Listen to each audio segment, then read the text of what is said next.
بسم اللہ الرحمن الرحیم۔ فلسطین کی حریت پسند تنظیم حماس نے اچانک اسرائیل پر دھاوا بول دیا۔ اس دھاوے کو انہوں نے طوفان الاقصی یعنی الاقصی کا سٹارم قرار دیا، اور اس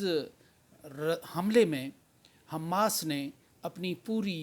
طاقت اور اپنی پوری ٹیکنیک اور جنگی حکمت عملی کا مظاہرہ کیا۔ حماس اچانک اسرائیل پر پل پڑی اور اسرائیل میں خطرے کی گھنٹیاں بجنے لگیں۔ حماس نے 5000 جو راکٹس ہیں وہ پہلے مرحلے میں اسرائیل پر داغے، اور جس میں اسرائیل کا بڑے پیمانے پر نقصان ہوا، اور اب اسرائیل جو ہے وہ ریٹیلیٹ کر کے ایک اسرائیلی کے بدلے 10 فلسطینیوں کو مارنے کے اس چکر میں اور آتش انتقام میں جلتا ہوا وہ فلسطینیوں پر آتش و آہن کی برسات کر رہا ہے۔ حماس نے یہ آپریشن عین اس وقت کیا کہ جب مشرق وسطیٰ میں سب گڈی گڈی ہو رہا تھا، اور ایک ایسے منصوبے کا آغاز بھارت میں ہوا تھا اور اعلان بھارت میں ہوا تھا کہ جس کا 0 پوائنٹ بھارت بنتا تھا، اور جس کی آخری حد بظاہر اسرائیل تک نظر آتی تھی۔ یہ عرب دنیا سے ہو کر بھارت کو اسرائیل سے ملانے کا ایک ذریعہ تھا، ایک راہداری تھی، ایک کوریڈور تھا۔ حقیقت میں یہ صرف ایک اقتصادی کوریڈور نہیں تھا، بلکہ اس کے ذریعے جو عرب اسرائیل نارملائزیشن کا ایک عمل شروع کیا جانا ہے، یہ اس کو کا آغاز اور اس کو راہ دینے کی ایک کوشش تھی، اور دنیا کو یہ بتانا مقصود تھا کہ یہ جو ساری پٹی ہے یہ خطرات سے آزاد ہو چکی ہے اور یہ پرامن ہو چکی ہے، یہ تجارت اور اقتصادیات کی ایک جنت بن چکی ہے، اور دنیا بھر کے سرمایہ کاروں کو، سیاحوں کو اب اس پٹی کی طرف آنا چاہیے۔ لیکن یہ وہ نقطہ تھا کہ جس کو وقت تسلیم نہیں کرتا، جس کو حالات تسلیم نہیں کرتے، جس کو ماضی تسلیم نہیں کرتا، کیونکہ مشرق وسطیٰ کے قلب میں ایک ایسا زخم رس رہا ہے 76 برس سے کہ جس کا کوئی مداوع نہیں کیا جاتا، جس کو مندمل کرنے کی اور حقائق کی بنیاد پر، گراؤنڈ ریئلٹیز کی بنیاد پر مندمل کرنے کی کوئی منظم اور سنجیدہ کوشش ابھی تک نظر نہیں آ رہی۔ یہ جو حملہ ہے اس وقت بھی ہوا کہ جب اسرائیل بڑے فاتحانہ انداز میں اعلان کر چکا تھا کہ سعودی عرب اس کو تسلیم کرنے کے قریب تر ہے، اور سعودی عرب کے تسلیم کرنے کے بعد بونس میں 6-7 مسلمان ممالک اسرائیل کے ساتھ تعلقات قائم کریں گے۔ گویا کہ یہ ایک بہت بڑی کامیابی تھی اسرائیل کی کہ اسے ایک ملک کے ساتھ تعلقات بناتے ہوئے 6-7 ملکوں کو بونس میں لینا تھا، اور یہ مسلمان دنیا کے اندر ایک بہت بڑی شفٹ تھی اسرائیل کے حوالے سے اور فلسطینیوں کے حوالے سے، کیونکہ اپنے تئیں اسرائیلی فلسطین کا کوئی مستقبل نہیں دیکھ رہے۔ وہ تو فلسطینیوں کو فرزند زمین بھی تسلیم نہیں کرتے۔ ان کے لوگ تو نعرے لگاتے ہیں کہ فلسطینی اپنے لیے کوئی اور ملک ڈھونڈ لیں، تھائی لینڈ چلے جائیں، وہ یہ ان کا ملک نہیں ہے، یہ ان کی سرزمین نہیں ہے۔ ایسے ویڈیو کلپس بھی سامنے آئے ہیں جس میں وہ بچے ان کے جو ہے وہ کورس کی صورت میں گاتے ہیں۔ تو یہ ایسے وقت میں کہ جب مشرق وسطیٰ میں ایک نیا تانا بانا بنا جا رہا تھا، اور امریکہ اور باقی جو ممالک ہیں اسرائیل دوست اور عرب ممالک، وہ اسرائیل کو ایک لیجیٹیمیسی دے رہے تھے، اس کے تمام تر اقدامات کے باوجود، اس کی تمام تر فلسفی کے باوجود، اس کے آنے والے جو منصوبے تیار پڑے ہیں اس سب کے باوجود، جس میں غزہ کا بھی کوئی نام و نشان نہیں ہے، فلسطینیوں کا الگ وجود، الگ ریاست کا کوئی نام و نشان نہیں ہے، انہیں ایسے ہی رہنا ہے جیسے بھارت کے اندر مسلمان رہ رہے ہیں، بھارت کے شہری کے طور پہ، ایسے ہی مسلمانوں کو وہاں رہنا ہے جیسے اسرائیل میں مسلمان وہاں رہ رہے ہیں، عرب کے طور پر رہ رہے ہیں، اسرائیلی ان کی شناخت اور نیشنلٹی ہے۔ تو یہ وہ صورتحال تھی جس میں حماس نے ایمرج کرنے کا فیصلہ کیا۔ حماس نے یہ بتانے کی کوشش کی دنیا کو کہ ہم بھی یہاں موجود ہیں، فلسطینی ایک حقیقت ہے، فلسطینیوں کا ایک وجود ہے، فلسطینیوں کی ایک تاریخ ہے، فلسطینیوں کے مطالبات ہیں۔ اس کو نظر انداز کر کے اگر علاقے کے ممالک کوئی اور فیصلہ کریں گے تو وہ اپنے طور پہ تو فیصلہ کر سکتے ہیں، اپنے لیے فیصلہ کر سکتے ہیں، لیکن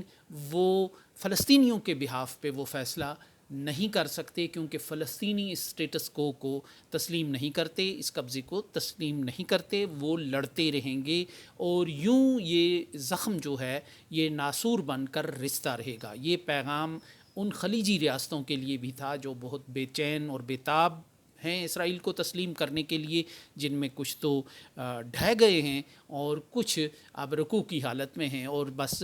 وقت سجدہ آیا ہی چاہتا ہے ان کے لیے۔ یہ وہ پیغام تھا۔ اور دوسرا کہ جب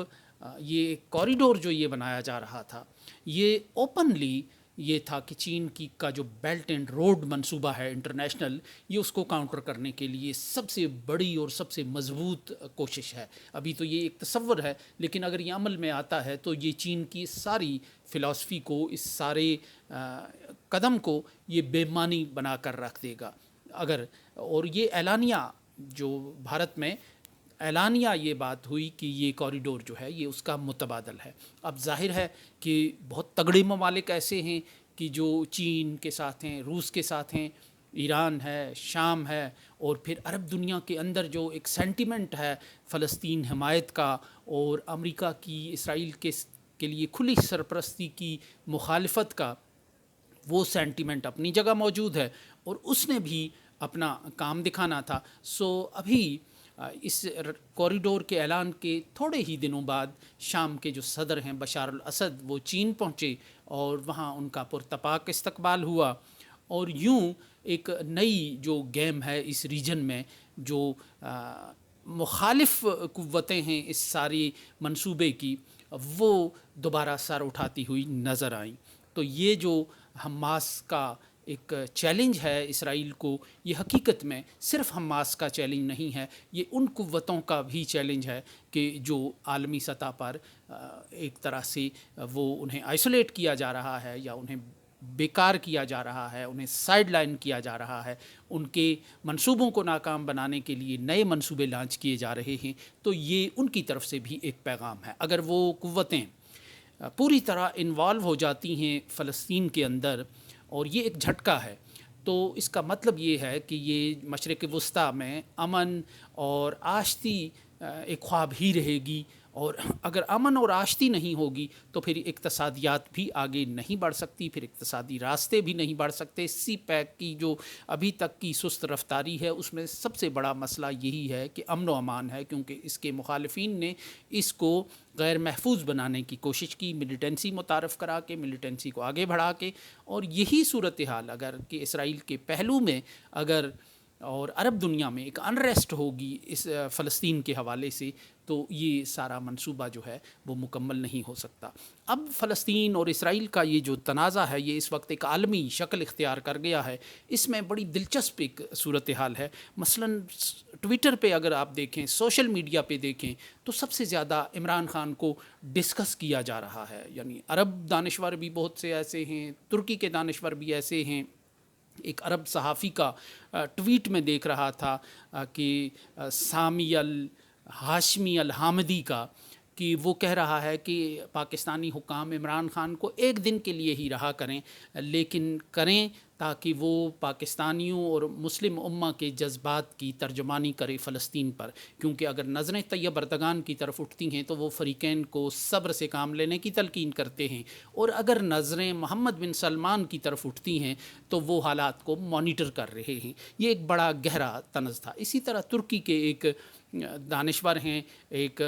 سوشل اور سول ایکٹیوسٹ ہیں، ان کا بھی ایسے ہی خیالات کا اظہار تھا۔ پھر مغرب سے بہت سے ایسے جو لوگ ہیں وہ بھی یہی کہہ رہے تھے کہ ایک ایسا شخص جو جیل میں پڑا ہوا ہے وہ اس کو بہت یاد کیا جا رہا ہے اس مرحلے پر، اس کی لوگوں کو یاد آ رہی ہے اور بڑے زوردار انداز سے یہ ذکر ہو رہا ہے اس بات کا۔ تو اس کا مطلب یہ ہے کہ مسلمان جو رائے عامہ ہے دنیا کی، وہ لیڈر لیس فیل کر رہی ہے۔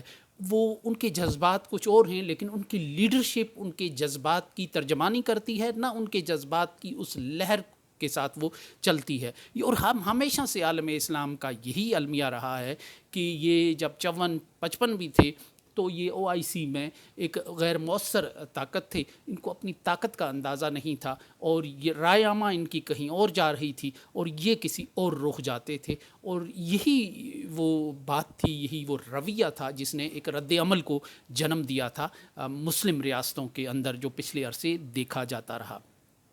پھر دوسری جو ایک اہم بات اس قضیے میں ہے وہ بھارت کا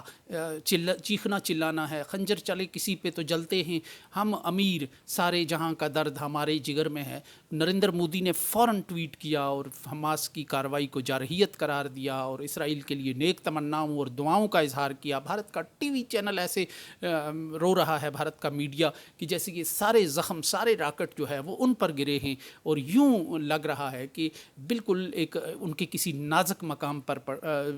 جو زخم ہے یا چوٹ ہے وہ لگی ہے۔ تو شاید یہ ایک اندر کا جو ایک چور ہوتا ہے وہ باہر آ رہا ہے، کیونکہ جو کچھ اسرائیل کر رہا ہے اس وقت وہی بھارت کرنے جا رہا ہے، وہی بھارت کر چکا ہے، اسی کے بلو پرنٹ بنا چکا ہے کشمیر میں اور ساؤتھ ایشیا میں۔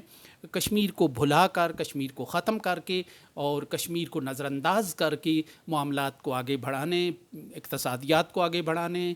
پیار محبت کی داستانیں رقم کرنے کے منصوبے اسی طرح ترتیب دیے جا چکے ہیں جیسے مشرق وسطیٰ کے لیے تیار کیے گئے تھے۔ اب حماس کے ایک راکٹ نے سارے اسرائیل کو ہلا کر رکھ دیا اور یہ بتایا کہ ہم بھی یہاں موجود ہیں۔ تو کشمیر میں بھی یہی صورتحال ہے کہ ایک پٹاخہ پھٹتا ہے تو وہاں حالات کی نارملائزیشن، امن،